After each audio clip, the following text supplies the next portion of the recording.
இன்றைக்கி நம்மளுடைய எஸ்கே பைக்ஸில் வந்து பார்த்தீங்கன்னா இன்றைக்கி மார்னிங் வந்து ஒரு வெஹிக்கிள் ரிசீவ் பண்ணோம். இந்த வண்டியில் வந்து பார்த்தீங்கன்னா மெயினாக வந்து பார்த்தீங்கன்னா அவர் சொன்ன கம்ப்ளைண்ட்டே வந்து பார்த்தீங்கன்னா இங்கே பாருங்கள், இன்ஜினில் ஃபுல் அண்ட் ஃபுல் பெயிண்ட் போயிருக்கு. அதுக்கப்புறம் சைட் ஸ்டாண்டு உடஞ்சிருக்கு. ஸ்டெப் இல்லையெல்லாம் பார்த்துங்க, ஃபுல்லாக ரஸ்ட்டாக இருக்குது.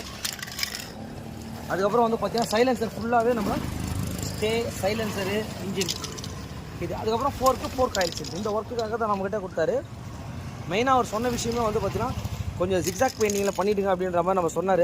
இந்த பெயிண்ட்டை வச்சு தான் பார்த்தீங்கன்னா இந்த வெஹிக்கிளுக்கு நம்ம ஃபுல்ஃபில் பண்ண போகிறோம். ஆன் த ஸ்பாட்லேயே பண்ண போகிறோம். உங்களுக்கு நம்மக்கிட்ட சொன்ன ஒர்க்கு வந்து பார்த்தீங்கன்னா 2 ஒர்க்கு தான் சொன்னார். இப்போ வந்து பார்த்தீங்கன்னா இன்ஜின் ஆயில், அந்த ஜிக்ஸாக் பெயிண்டிங் சொன்னார். இன்ஜினெல்லாம் நம்ம பண்ணி முடிச்சிட்டோம். ஃபோர்க்கில் ஒரு சின்ன ஒர்க்கு, ஃபோர்க் ஆயில் சீட் பண்ண போகிறோம். சைட் ஸ்டாண்டு மாற்ற போகிறோம். சைட் ஸ்டாண்ட்லாம் ஒரிஜினலே கேட்டுருந்தார் அவர். ஒரிஜினல் கிடைக்குமானா ஒரிஜினல் தான் போடுறோம். நம்ம கிட்ட இந்த கஸ்டமர் வந்து பார்த்தீங்கன்னா வண்டியை கொடுக்கும்போது அவர் என்ன சொல்லி கேட்டார்னா, சும்மா பல இருக்கணும் சார் உங்களோட ஜிக்ஸாக் அப்படின்னாரு.